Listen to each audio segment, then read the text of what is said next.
যে প্রিয় শ্রোতামণ্ডলী, আজকের আপনারা ওয়াজ শোনার পর কালকে সকালে বাড়ি যাবেন। বাড়িতে গিয়ে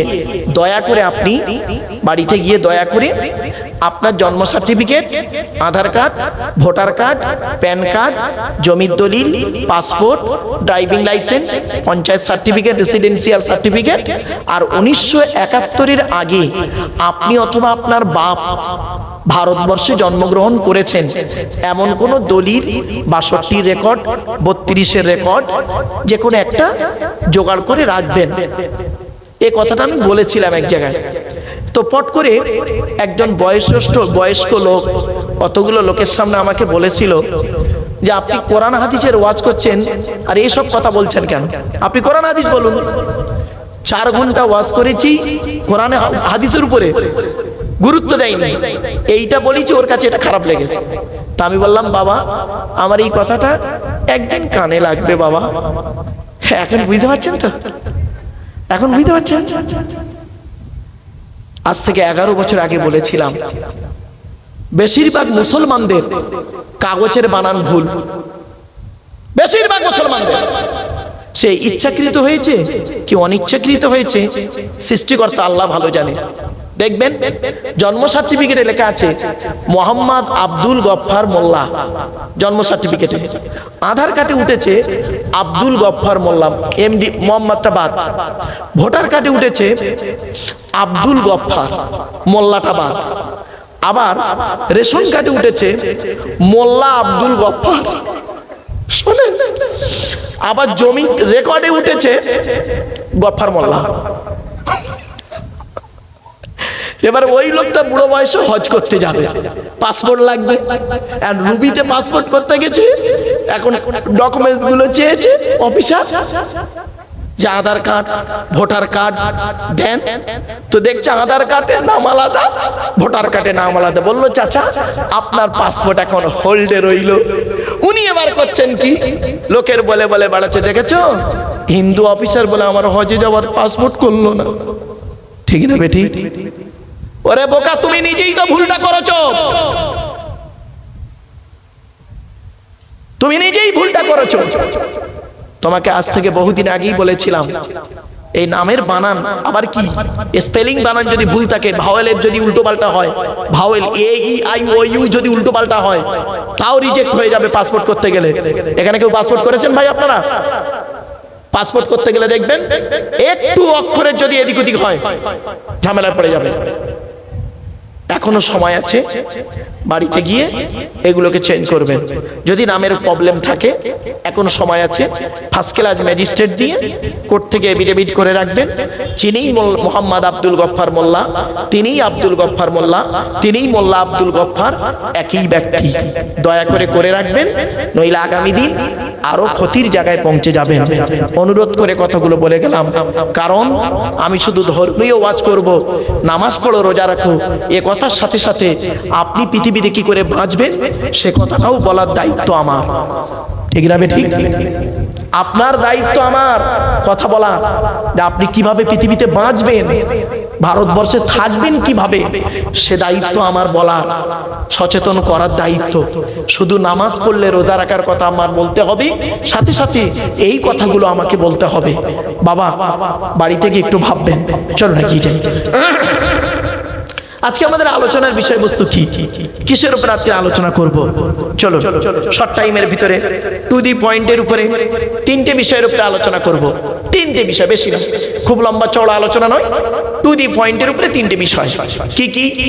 1 নাম্বার, যার দেওয়া পৃথিবীতে বাস করি, যার দেওয়া সূর্যের কিরণ গায়ে লাগাই, যার দেওয়া চাঁদের প্রতিফলিত রশ্মি রাতে ব্যবহার করি, যার দেওয়া আকাশের পানি পান করি, যার দেওয়া জমিনের তলা থেকে পানি তুলে পান করি, যার দেওয়া অক্সিজেন ফ্রি নেই, কার্বন ডাই অক্সাইড ছেড়ে দিই, যার দেওয়া জমিনে ঘর বেঁধে থাকি, চাষ করে খাই, এ সমস্ত অবদান কার?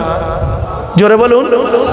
তাই জীবনের সব ক্ষেত্রে জন্ম থেকে মৃত্যু পর্যন্ত মাথা নত করব, সাজদা দেব, ভিক্ষা চাইব একমাত্র শুধুমাত্র কার কাছে? ব্যাস, এটা যত তাড়াতাড়ি বুঝতে পারবেন তত তাড়াতাড়ি আমার বক্তব্য আপনাদের বোধগম্য হবে। It is my concept. বাপেরা, পৃথিবীর সব থেকে কঠিন কাজ কি জানেন? সেদিন এমএ সেকেন্ড ইয়ার স্টুডেন্টদেরকে, ফোর্থ সেমিস্টার স্টুডেন্টদেরকে পড়াতে গিয়ে আমি বলছিলাম একটা কথা, পৃথিবীর সব থেকে কঠিন কাজ কি বলতো তোরা? তো স্টুডেন্ট তোরা অ্যাডাল্ট বলছে স্যার পৃথিবীর সব থেকে কঠিন কাজ বলা মুশকিল। আমি বললাম শোন, পৃথিবীর সব থেকে কঠিন কাজ হলো আত্মসমালোচনা করা। কি বললাম? নিজেকে নিয়ে সমালোচনা করা, নিজেকে নিয়ে সমালোচনা করা। আমি কি মানুষ? একটা মানুষ হতে গেলে যা যা গুণাবলী থাকা দরকার সেগুলো কি আমার মধ্যে আছে? ব্যাস, এইটা নিয়ে সমালোচনা করুন। আমি একজন মুসলিম হতে গেলে তার কি কি কোয়ালিটি কোয়ান্টিটি থাকা দরকার সেগুলো কি আমার মধ্যে আছে? ব্যাস, আত্মসমালোচনা করুন। পৃথিবীর সব থেকে কঠিন কাজ হলো আত্মসমালোচনা করা। আর আত্মসমালোচনা করলে নেকি হয়, নেকি হয়। আত্মসমালোচনা করলে কি হয় বাবা? নেকি হয়। আর পৃথিবীর সব থেকে সহজ কাজ কি জানেন? পর সমালোচনা করা, পর সমালোচনা করা। এটা করলে গোনাহ হয়, পাপ হয়। আমরা নেকির দিকে যাই কম, পাপের দিকে যাই বেশি। ছোট্ট একটা এক্সাম্পল দিয়ে ফিরে যাচ্ছে আমার ওই জায়গাতে। সরি, ক্ষমা চেয়ে নিচ্ছি, আগে ক্ষমা চেয়ে নিচ্ছি বাবা, ভুল বুঝবেন না। আমি একটা আঙুল আপনাদের দিকে লাগিয়ে বললাম আপনি চিটিংবাজ। সরি, আচ্ছা কটা আঙুল আপনাদের দিকে আছে? বলুন না ভাই, কথা বলুন না। একটা। তিনটা আঙুল কোন দিকে? টিবিল চিটিংবাজ। বাড়ি থেকে ভাববেন, কাউকে না কাফের বলার আগে আমরা তো যাকে তাকে কাফের ফতোয়া দিয়ে দিই, আছি না? যাকে তাকে কাফের ফতোয়া দিয়ে দিই। খবরদার, কাউকে কাফের ফতোয়া দিতে গেলে মনে রাখবেন, তুমি যাকে কাফের ফতোয়া দিচ্ছ সত্যিকারের যদি সে কাফের না হয়, বলনেওয়ালা নিজে কাফের। এত সহজ ভাবলেন, এত সহজ ভেবে নিলেন ধর্মটাকে। চলুন এগিয়ে যাই, আসি। মসজিদ নিয়ে যেহেতু আলোচনা করে ঢুকে পড়েছি মসজিদে, এখন তো বেরোতেই হবে মসজিদ থেকে। আচ্ছা, মসজিদ কার ঘর? আল্লাহর ঘর। কোরআন কি বলছে দেখি, 29 পারা, সূরার নাম সূরা জিন, আল কোরআন। ওয়া আন্নাল মাসাজিদা লিল্লাহি ফালা তাদউ মা আল্লাহি আহাদা। এর বাংলা মানে কি? মসজিদগুলি হলো আমার জন্য, আমি ছাড়া কারোর আরাধনা উপাসনা করিও না। এখান থেকে প্রমাণ হলো কি? আল মসজিদু বাইতুল্লাহ, মসজিদ আল্লাহর ঘর। ব্যাস। আচ্ছা, মসজিদ যদি আল্লাহর ঘর হয় তো কমিটি করবে কে? বলুন বলুন বলুন। আল্লাহই করবে। মসজিদ যদি আল্লাহর ঘর হয় তা মসজিদের কমিটি করবে কে? আল্লাহই করবে। আর আল্লাহই তো কমিটি করে দিয়েছে এখানে। আপনারা জানেন না? তাই আপনারা জানেন না? আপনাদের কিরকম ওয়াজ করা হয়নি? আপনাদের কাছে নতুন মনে হবে। কোরআন কোনোদিন নতুন নয়, হাদিস কোনোদিন নতুন নয়। আপনি জানেন না আপনার কাছে নতুন? হাদিস 1500 বছর আগে মুহাম্মদ সাল্লাল্লাহু আলাইহি ওয়াসাল্লাম বলেছেন। আপনি ওই জায়গায় পৌঁছাতে পারেননি, আপনার কাছে নতুন। দেখবেন একটা নতুন হাদিস বলবো আপনাদের শোনা মতো। হাদিস নতুন না, পুরাতন হাদিস, 1500 বছর আগের কথা বলবো, দেখবেন চমকে যাবেন। আল্লাহর নবী বলেছেন, নামাজের সময় তোমরা দুটো জিনিস কখনোই করবে না। কটা জিনিস বাবা? দুটো জিনিস কখনোই করবে না। কি কি? এক নাম্বার, পায়ের গাঁটের নিচে কাপড় ঝুলিয়ে পরবে না। এজন্য অনুরোধ করছি, যারা প্যান্ট পরেন, জিন্সের প্যান্ট বা বিভিন্ন প্যান্ট পরেন বা পায়জামা পরেন বা লুঙ্গি পরে নামাজ পড়েন, চেষ্টা করবেন নামাজের সময় ওই গাঁটের উপরে তুলে নেবেন, গুটিয়ে নেবেন। এক নাম্বার, নবী বললেন তোমরা নামাজের সময় পায়ের গাঁটের নিচে কাপড় ঝুলিয়ে পরবে না। এটা কমন, সকলে জানেন কম বেশি। দ্বিতীয় নাম্বারটা শুনুন। দ্বিতীয় নাম্বার, নবী বললেন মুখ ঢেকে নামাজ পড়বে না। মুখ ঢেকে নামাজ পড়বে না। 5 বছর আগে করোনার সময় দুটো করে মাস্ক লাগিয়ে মসজিদে ঢুকেছিলেন, মনে পড়ছে আপনাদের? দুটো করে মাস্ক লাগিয়ে মসজিদে ঢুকেছিলেন। ভাববেন হাদিসটা নতুন নয়, হাদিসটা 1500 বছর আগের ছিল। আর বাস্তব অভিজ্ঞতা আপনাদের বলি, কলকাতা একটা মসজিদে আমি নামাজ পড়তে গেছি। আমি দেখছি মসজিদের ইমাম সাহেব যিনি খুতবা দিচ্ছেন ও আমার স্টুডেন্ট, তো আমাকে দেখতে পেলেই আমাকে দাঁড় করিয়ে দেবে, আমি জানি। তা আমি করেছি কি একটু পিছিয়ে গেছি, ও খুতবা দিল। খুতবা দেওয়ার পরে এবার ইমাম নামাজে দাঁড়িয়েছে, আমার পাশে একটা হাজী সাহেব দাঁড়িয়েছে, পরিচিত হাজী সাহেব দাঁড়িয়েছেন। আমারও মুখে মাস্ক লাগানো আছে, ওরও ওই হাজী সাহেবের মুখে দুখানা আছে, আমার একটা ছিল বাস্তব। তো এখন ইমাম সাহেব যখন তাকবীরে তাহরিমা বেঁধেছেন, আমি তখন করেছি কি মুখ থেকে মাস্কটা খুলে পকেটে নিয়ে খালি মুখে নামাজ পড়ছি।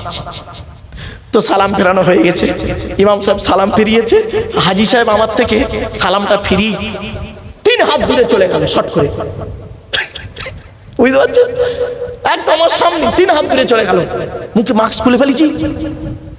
এবার নামাজ হয়ে গেল, হয়ে যাবার পর মসজিদ থেকে বের হয়ে এসে এই গেটের নিচে, এই কোটের নিচে 4-5 জন লোককে নিয়ে বলছে, হ্যাঁ এরকম একজন আলেম, হ্যাঁ পশ্চিম বাংলায় মেডেল পাওয়া লোক, অমুক তুমি এক ধাত্তে আমার পুরো মানে কি এমন অপরাধ করেছি আমার এখনই ফাঁসি দিতে হবে।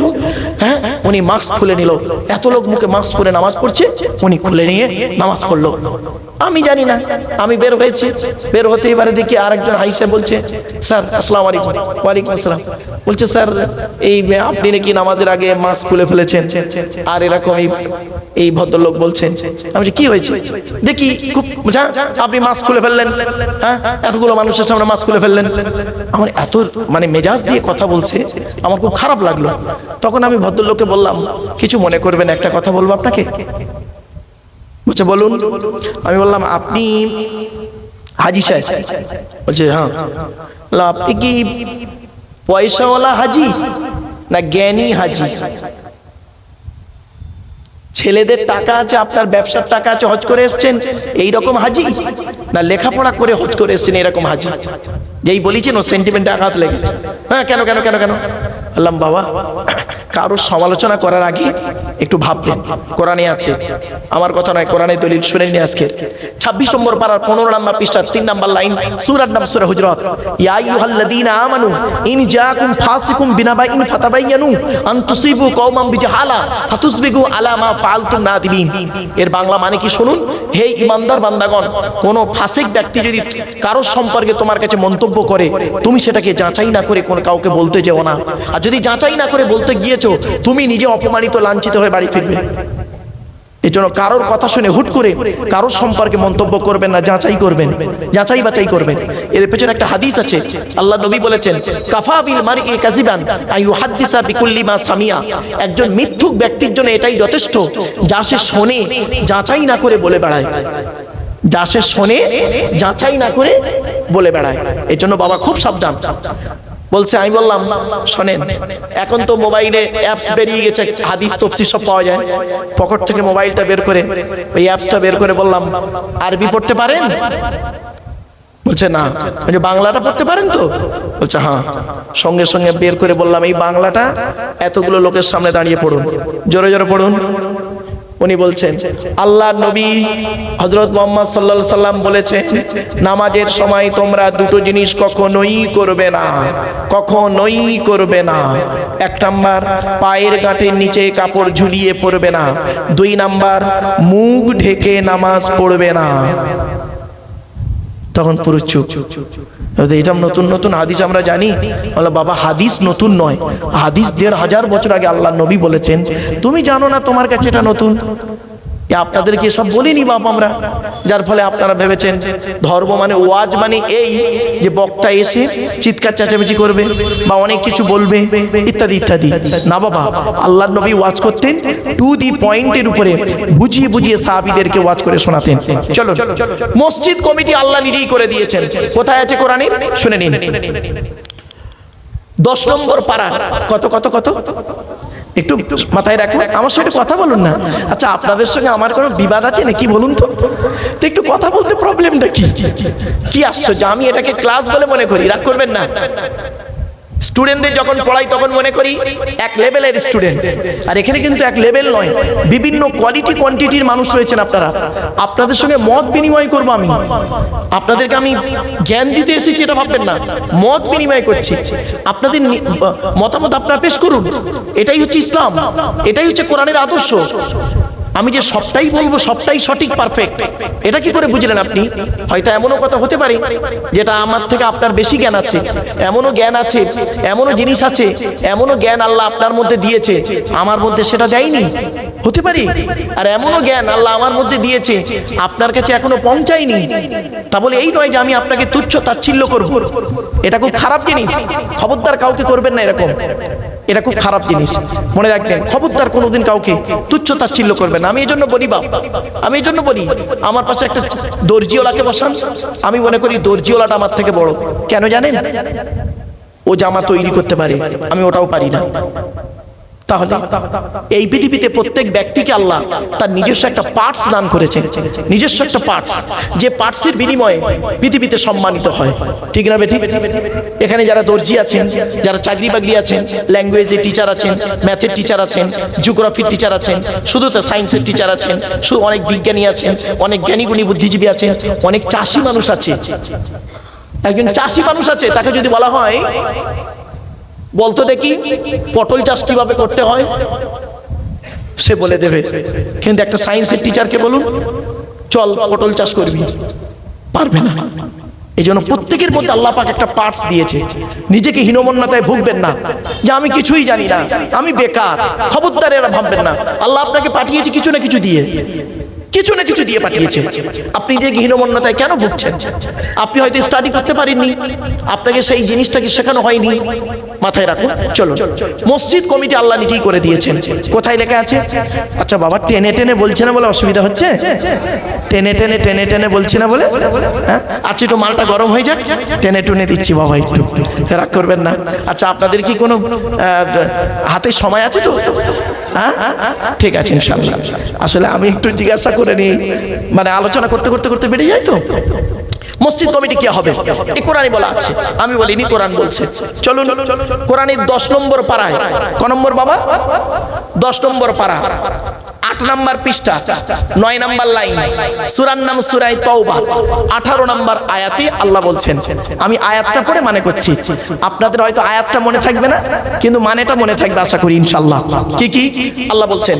ইন্নামা ইয়ামুরু মাসাজিদাল্লাহ মান আমানা বিল্লাহ ওয়াল ইয়াউমিল আখির ওয়া আকামাস সালাহ ওয়া আতাজ যাকাত ওয়া লাম ইয়াখশা ইল্লাল্লাহ ফাআসা উলাইকা ইয়াকুনু মিনাল মুহতাদিন। সহজ সরল বাংলা মানেটা কি? আল্লাহ বলছেন মসজিদের দায়িত্ব তারাই নেবে। আল্লাহ বলছেন, আমি বলিনি। মসজিদের দায়িত্ব তারাই নেবে যাদের মধ্যে কমসে কম 5টা গুণ থাকবে। কটা গুণ? 5টা গুণ যার মধ্যে থাকবে সেই লোকটা মসজিদ কমিটি হওয়ার যোগ্য ব্যক্তি। অনুরোধ করে করজোড়ে নিবেদন করে যাচ্ছি, মসজিদ কমিটি এই 5টা গুণ চেষ্টা করুন। কি কি? 1 নাম্বার, মান আমানা বিল্লাহ, যে ব্যক্তি 100% আল্লাহকে বিশ্বাস করবে। 1 নাম্বার। 2 নাম্বারটা কি? ওয়াল ইয়াউমিল আখির, 100% কিয়ামতকে বিশ্বাস করবে। 3 নাম্বারটা খুব ইম্পর্টেন্ট, ওয়া আকামাস সালাত, 5 ওয়াক্ত নামাজ আদায় করবে। ও বাবা, অনেক মসজিদের কমিটি 5 ওয়াক্ত নামাজ পড়ে না। কথাটা শুনতে হয়তো খারাপ লাগলো, কিন্তু বাস্তব। 4 নাম্বার হলো ওয়া আতাজ যাকাত, যদি যাকাত ফরজ হয় তাকে যাকাত আদায় করতে হবে, গরিব হলে আদায় করতে হবে না। 5 নাম্বারটা খুব ইম্পর্টেন্ট, কি? ওয়ালাম ইয়াখশা ইল্লাল্লাহ, আল্লাহ ছাড়া কাউকে ভয় করবে না। এই 5টা গুণ যার মধ্যে থাকবে সেই ব্যক্তি মসজিদ কমিটি হওয়ার যোগ্য ব্যক্তি। জ্ঞানীগুণী বুদ্ধিজীবী মানুষ একটু বাড়ি থেকে ভাববেন। চলো, ওয়াকাল আল্লাহু তাআলা ফি কালামিল মাজিদ ওয়াল ফুরকানিল হামিদ, ইন্নাল্লাহা ওয়া মালাইকাতাহু ইউসাল্লুনা আলান নবী ইয়া আইয়ুহাল্লাযীনা আমানু সাল্লু আলাইহি ওয়া সাল্লিমু তাসলিমা। দরুদ শরীফ, আল্লাহুম্মা সাল্লি আলা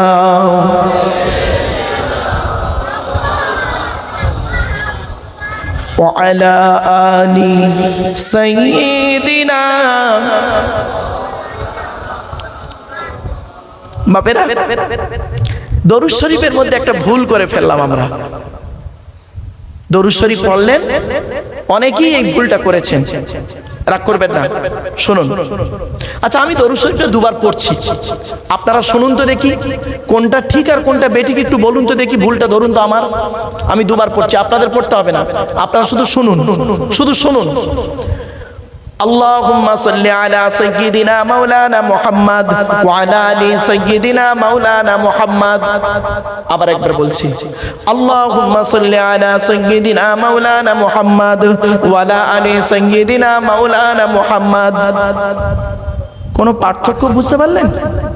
দুটো এক লাগলো না? নেতাজি আর পিয়াজি এক নয়, আদবানিয়া ছাগললে দিয়ে এক নয়, আসমান আর জমিন পার্থক্য হয়ে গেছে এই দুটোর মধ্যে। আপনারা বুঝতে পারেননি বাপ, ভুলটা সংশোধন করে নিন। এখানে জলসা কেন দেন আপনারা? জলসা দেওয়ার উদ্দেশ্য হলো তিনটে। কটা? তিনটে। কি কি? এক নাম্বার, অজানাকে জানা, অজানাকে জানা। দ্বিতীয় নাম্বার, ভুল সংশোধন করা। তিন নাম্বার, কিছু পরামর্শ নিয়ে নেওয়া। কি পরামর্শ দেব? এই কোরআন আর নবীর হাদিস থেকে কিছু পরামর্শ দেব। সেই পরামর্শ মোতাবেক যদি আপনি চলতে পারেন, আমি যদি চলতে পারি, পৃথিবীতে শান্তিতে থাকতে পারবো, পরকালে জান্নাত পাবো ইনশাআল্লাহ। চলুন, কি ভুলটা হয়েছে দেখুন। আল্লাহুম্মা সাল্লি আলা সাইয়্যিদিনা মাওলানা মুহাম্মদ ওয়ালা আলে। ওয়ালা আলে বলে কোনো শব্দ নেই বাবা। ওয়ালা আলে বললে নফির মানে হবে, নেগেটিভের মানে হবে, নাবাচকের মানে হবে, উল্টে গোনা হবে। আচ্ছা, এটা কি? ওয়া আলা আলী, ওয়া আলা আলী। আলাটা হলো ইংরেজিতে বলে প্রিপজিশন, বাংলায় বলে অব্যয়, আরবিতে বলে হরফে জাররা। আল্লাহুম্মা সাল্লি আলা সাইয়্যিদিনা মাওলানা মুহাম্মদ ওয়া আলা আলী। ওয়ালা আলে নয় বাবা, হাতে ধরে বলে গেলাম, এই ভুলটা সংশোধন করুন। চলো বাপরা, একবার ওই দরুদটা একটু দয়া করে পড়তে পারবেন? যে দরুদটা আমরা নামাজের মধ্যে পড়ি, একবার পড়েন। আল্লাহুম্মা সাল্লি আলা মুহাম্মাদিন ওয়া আলা আলি মুহাম্মাদ কামা সাল্লাইতা আলা ইব্রাহিম ওয়া আলা আলি ইব্রাহিম ইন্নাকা হামিদুম মাজিদ। আল্লাহুম্মা বারিক আলা মুহাম্মাদ ওয়া আলা আলি মুহাম্মাদ কামা বারাকতা আলা ইব্রাহিম ওয়া আলা আলি ইব্রাহিম ইন্নাকা হামিদুম মাজিদ। দরুদ পড়লেন কেন? আমি পড়লাম কেন? শুনুন, কোরআনের দলিল, হাদিসের দলিল। কোরআনের কোথায় লেখা আছে? 22 নম্বর পারা, 5 নম্বর পৃষ্ঠা, 6 নম্বর লাইন, সূরার নাম সূরা আহজাব, আয়াত নম্বর 56, আল কোরআন। ইয়া আইয়ুহাল্লাযীনা আমানু, হে ঈমানদার বান্দাগণ, সাল্লু আলাইহি, তোমরা নবী মুহাম্মদের উপরে দরুদ পেশ করো, ওয়া সাল্লিমু তাসলিমা, এবং নবীর প্রতি আন্তরিকতার সঙ্গে সালাম প্রেরণ করো। এই আয়াতটা হলো আয়াতে মুতলাক, সেন্টেন্স বা জুমলাটা হলো মফউলে মুতলাক, বাবে তাফঈলের মাজদার। বাপেরা, নবীজি কি বলছেন দেখি? আপনি দরুদ পড়লেন কেন? নবীজি কি বলছেন দেখি? আল্লাহ রাসূল বললেন, মান সাল্লা আলাইয়া ওয়াহিদাতান সাল্লাল্লাহু আলাইহি আশারা। যে ব্যক্তি আমার উপরে একবার দরুদ শরীফ পড়বে, আল্লাহ রাব্বুল আলামিন তার নামায় আমলনামায় 10টা নেকি লিখে দেবে। আরেকটা হাদিস, মান সাল্লা আলাইহি আশরান ফি আউয়ালিন নাহারি ওয়া আশরান ফি আখিরিন নাহারি নালাতহু শাফাআতি ইয়াউমাল কিয়ামা। আল্লাহর নবী বলেন, যে ব্যক্তি দিনের শুরুতে আমার উপরে 10 বার দরুদ শরীফ পড়বে এবং দিনের শেষে আমার উপরে 10 বার দরুদ শরীফ পড়বে, ওই ব্যক্তির শাফাআত, সুপারিশ আমি মুহাম্মদ সাল্লাল্লাহু আলাইহি ওয়াসাল্লাম কিয়ামতের মাঠে আল্লাহ তার সঙ্গে খুবই নিকটবর্তী করে দেবে। তাহলে দরুদটা আমরা বেকার পড়লাম না। আজ আপনাদের বলে যাচ্ছি, রাতে ঘুমানোর আগে ওযু করে ঘুমাবেন আর দরুদ শরীফ পড়ে ঘুমাবেন, লাভ পাবেন। চলুন, दीन मिला ईमान मिला पढ़ने के लिए कुरान मिला, जो कुछ देने का था सब कुछ दिलवा दिया कमली वाले ने। जिक्र ला इलाहा इल्लल्लाह, ला इलाहा इल्लल्लाह, ला ইল্লাল্লাহু মুহাম্মাদুর রাসূলুল্লাহ। এই কলেমা পড়তে গিয়ে আমরা ভুল করি অনেক সময়। কি ভুল? এই দেখেন বাবা, আপনাদের এলাকায় ওই ছোলা খতম হয়? এই বাচ্চারা, এই চারজনকে চার জায়গায় করে দিন, ওই দুজনকে সরিয়ে দিন।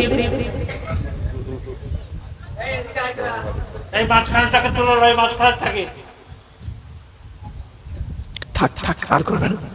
চলে আপনাদের এলাকায় কলমাখানি বা ছোলা খতম হয়, তাই তো বাবা? এই দেখেন কি সিনটা হয়, দেখুন একদম প্র্যাকটিক্যাল বলছি, রাগ করবেন না কেউ। ভদ্রলোককে ছোলা খতম করতে ডেকেছেন, ভদ্রলোককে ছোলা খতম করতে ডেকেছেন। উনি এসে কি করেন, এদিকে ছোলা ফেলে যাচ্ছে, আর বেখেয়ালে বেচারা, ইচ্ছা করে নয়, বেখেয়ালে বেচারা পাশের লোকটার সঙ্গে গল্পও করে যাচ্ছে। তুই ভালো আছিস? তোর বউ ভালো আছে? চাষ কেমন হলো? শেয়ারের খবর কি? এদিকে কিন্তু পড়ে যাচ্ছে অলরেডি। এবার যখন দেখছে অনেকটা ছোলা জমা হয়ে গেছে, এখন শেষ করতে তো হবে, 1,24,000। কি করছে এবার দেখুন, ফর্মালিটি মেনটেন করছে তাড়াহুড়ো করে। লা ইলাহা ইল্লাল্লাহর জায়গায় তাড়াহুড়ো করে কি বলছে শুনুন।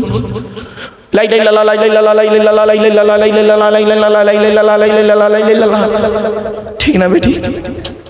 চলো, লা ইলাহা ইল্লাল্লাহ মানে কি, আর লা ইলাহা ইল্লাল্লাহ মানেটা কি শুনে নিন। সর্বনাশটা কোথায় হচ্ছে? লা ইলাহা লয়াকারে টান দেবেন, লয়াকারে টান দেবেন, লা ইলাহা ইল্লাল্লাহ বলবেন। লা ইলাহা ইল্লাল্লাহ মানে হচ্ছে no god without Allah and Muhammad prophet of Allah, peace be upon him. লা ইলাহা ইল্লাল্লাহ মানে হচ্ছে আল্লাহ ছাড়া কোনো মাবুদ নেই। আর আপনি তাড়াহুড়ো করে যদি বলেন লা ইলাহা ইল্লাল্লাহ, লামটা তখন তাকিদের মানে হবে, মানে দাঁড়াবে কি শুনবেন? অবশ্যই আল্লাহ ছাড়া মাবুদ আছে, অবশ্যই আল্লাহ ছাড়া মাবুদ আছে। নাউজুবিল্লাহ। লোকের বাপের ছোলা খতম পড়তে গিয়ে তার বাড়িতে খেয়ে তার গোষ্ঠী শুদ্ধ জাহান্নামায় ঢুকিয়ে চাচা আমার বাড়ি আসছে। বাবা, তাড়াহুড়ো করে ভুল করার থেকে, তাড়াহুড়ো করে ভুল করার থেকে দেরিতে ঠিক করাটাই ভালো। কি বলেন আপনারা? দরকার নেই 10 মিনিট দেরি হবে, এই তো দেরি হবে 10 মিনিট। তাড়াহুড়ো করে ভুল করার থেকে দেরিতে ঠিক করাটাই ভালো। এজন্য অনুরোধ করে বলছি বাবা, তাড়াহুড়ো করবেন না। আপনাদের তো টেনশন নেই, আলহামদুলিল্লাহ। আমি এসে শুনলাম আজকের এই গ্রামে কোনো বাড়িতে রান্না হয়নি, তাই তো নাকি? ঠিক তো নাকি? নামাজ ঠিক আছে, শোনাটা কোনো বাড়িতে রান্না হয়নি, বাচ্চাদেরকে খাওয়ানো হয়ে গেছে কমপ্লিট। আরো অনেক ব্যক্তিদেরকে মা বোনেরা মনে হয় খেয়ে ফেলেছে। যাই হোক, আপনারা অনেকে বাকি আছেন, খাওয়া পর্যাপ্ত পরিমাণ আছে আলহামদুলিল্লাহ। আপনারা ভাবেন না এই মনি সাহেবের পাল্লায় পড়ে আমাদের খাওয়াটাই বেকার হয়ে যাবে, এটা কোনোদিন ভাববেন না। ইনশাল্লাহ আছে। আসুন একটু আমার সঙ্গে সময় দিন, আসুন আলোচনা করি কোরআন হাদিসের আলোচনা। এতক্ষণ যা আলোচনা করেছি প্রত্যেকটা কোরআন এবং হাদিসের দলিল দিয়ে দিয়ে গেছি বাপ। এই যে কোরআনের আয়াত পড়ছি, আমি পড়ছি আপনি শুনছেন, আমি পড়ছি আমি নেকি পাচ্ছি, আপনি শুনছেন আপনিও নেকি পাচ্ছেন। জোরে বলুন সুবহানাল্লাহ। হাদিস পড়ছি নেকি পাচ্ছেন, হাদিস শুনছেন নেকি পাচ্ছেন। এজন্য আমি চেষ্টা করি কোরআন এবং হাদিসের আলোকে দাঁড়িয়ে থাকতে। বাবা চলেন কোনো বিতর্কিত আলোচনায় না গিয়ে আসুন আমরা কিভাবে চললে আগামী দিনে শান্তিতে থাকতে পারবো, আর কিভাবে চললে আমাদের পৃথিবীতে ক্ষতি হবে সেই দিকগুলো আলোচনা করব আপনাদেরকে। তার আগে একটা কথা বলি, 2000 সালে, শুধু 2000 সাল নয়, যখন আমি এই ডিপার্টমেন্টে আসি 2014 সাল, 2014 সালে আমার গাড়ির সামনে দেখবেন একটা বোর্ড লাগানো আছে, বোর্ড, লাল বোর্ড লাগানো আছে, দেখবেন গাড়িটার সামনে ওয়ার্ল্ড হিউম্যান রাইটস কাউন্সিল বলে লেখা আছে, আর নিচেই লেখা আছে দেখবেন ন্যাশনাল প্রেসিডেন্ট।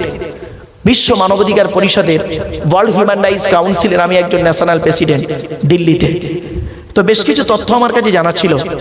তো 2014 সাল 15 সালে যত আমি বক্তব্য দিয়েছিলাম, 3 ঘন্টা 4 ঘন্টা যা বক্তব্য দিয়েছিলাম, বক্তব্যের মাঝে 1 মিনিট কি 2 মিনিট আমি একটা কথা বলতাম, তখন মানুষ গুরুত্ব দিত না।